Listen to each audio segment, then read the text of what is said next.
近来一部电影《老大人》的预告片，在不少人的社群网络引发转传热议。其中一幕，老爸爸准备住进养老院，但看到院内插着鼻胃管和撑着支架的院友们走过面前，一时反悔，竟要儿子带他回家，却被儿子怒甩掉手，狠心离去，让许多网友光看预告片就已泪崩。3届金钟奖最佳男配角得主的喜祥，饰演这名心力交瘁、当场弃妇而去的中年男子。说起拍摄这场戏的幕后，喜祥忍不住平视男儿泪，忆起了自己因为癌过世的父亲。自称台湾3害之一，他大半生让爸爸伤透脑筋，外表看起来就像黑道大哥的喜祥，本名金介文，来自演艺世家。他的父亲是资深戏剧导演、演员金超白，妈妈是出身雾峰林家的望族，家境不错，但他真的从小调皮到大。小学的时候，我常常被老师绑在椅子上，学生时代的喜祥堪称过动儿，大小事都能吸引他的注意，老在上课时间随意飘游。他笑说，可能只要看到一只蚊子、苍蝇飞进教室，我就跟在后面飞走了，逼得老师只好把他绑在椅子上，我也不在乎，这样也很有趣啊。他的无厘头调皮还有更夸张的。他说当年家住山边，夏天不时会有蛇只出没，一般人吓个半死，但他竟然曾在玩到满头大汗、热坏了的时候，抓蛇放进自己上半身衣服里。你要不要试试看？很凉快。爸妈对这个活力旺盛的孩子宠爱有加，只希望他再怎么样也要混到高中毕业，这点喜祥倒是做到了。不过在爸爸有生之年，也许这是他唯一完成赴愿的事，因为他的前半生一团混乱许多年。那时候我像是台湾3害、台风、地震、喜祥。他透露自己即使混上高中，因为打架就换了9间学校，带的家伙不只是球棒而已，刀光剑影都没再怕。还曾在高一时和人打架遭重击右眼，又不敢告诉家人去就医，结果视力慢慢退化。30多岁有一天起床，右眼就看不见了。我现在其实是独眼龙，外人都看不出来。承袭了父亲的表演才能，喜祥也开始演戏，但年轻气盛，他依旧一言不合就和人起冲突，打架闹事是家常便饭，每拍部片就惹恼一些人，再加上当时国内政治情势也混沌，爸妈选择移民，喜祥也随着家人准备赴美。不过我是我们家最晚移民的人，喜祥意味深远眨着眼睛，因为移民需要良民证，我捅的篓子太多了，很难办下来，得用点关系。他低声说。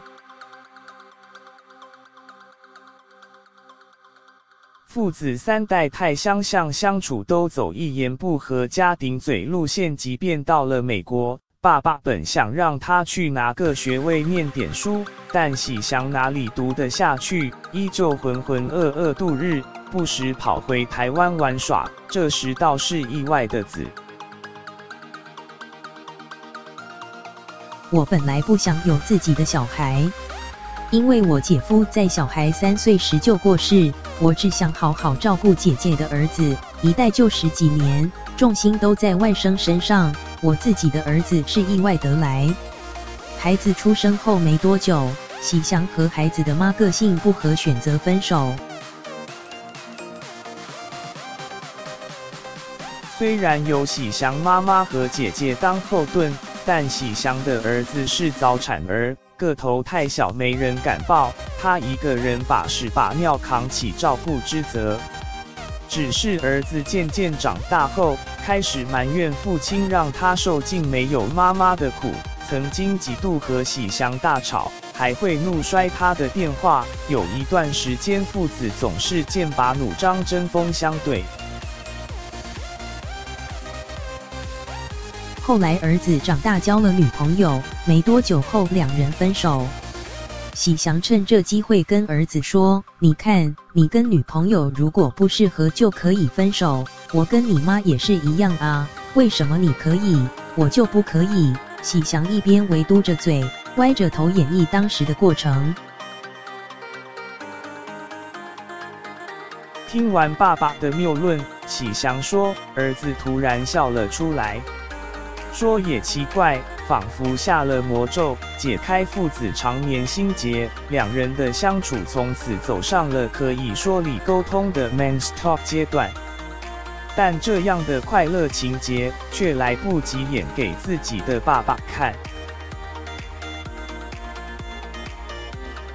我照顾胃癌的爸爸7年，光是医药费就是沉重的压力。喜祥只要说起爸爸，眼神就转暗淡。喜祥在老大人片中帮剧中父亲小互斗洗澡擦身体，我也这样帮自己的爸爸洗澡。这场景就让我想起过世的爸爸，他最后爱我的方式是选在我生日那天离开人世。喜祥说，妈妈生他时难产，加上他自己个性也古怪，所以很不喜欢过生日。我爸选在我生日同天同个时辰走，这样就不会再有人说要帮我过生日。他眼望前方，相信这是父亲对他表达的最后关爱。即便他是唯一留在父亲身边守候照顾的家人，喜祥与老爸爸的对话永远陷在怨言开始，顶嘴结束的循环。亲情总是卡在言语冲突里，双方都伤心却无解。一如老大人剧情现实版。演出老大人片中，儿子送老父住进养老院的戏码时，喜祥必须甩开反悔吵着要回家的父亲双手，独自离开。这一幕让许多人光看预告就纠结不已。谈起这一段，喜祥低下头，鸭舌帽下的他表情低沉，好半晌无语，却叹息，默默拭泪，仿佛时空定格。阿爸您好吗？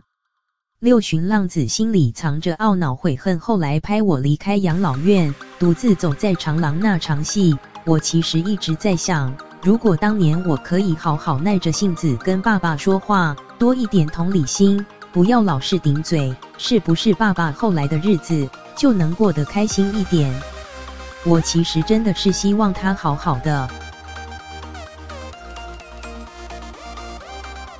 喜祥终于开口，哽咽的一字一句，像是说给自己听。后来每到我跟爸爸的同一天，我都会到他灵前跟他说话，可是他魂魄没有回来看过我。虽然喜祥自嘲这辈子应该不会改变游荡人间的模式，即使迈入60大关，行事作风依旧不时惹出争议，绝对不是世人眼中的模范生。但喜祥试着以自己的方式向父亲致意，他把陆续拿下的3座金钟奖都献给爸爸。我一步一步往你的梦想走去，我做到了，下次帮你拿座金马奖。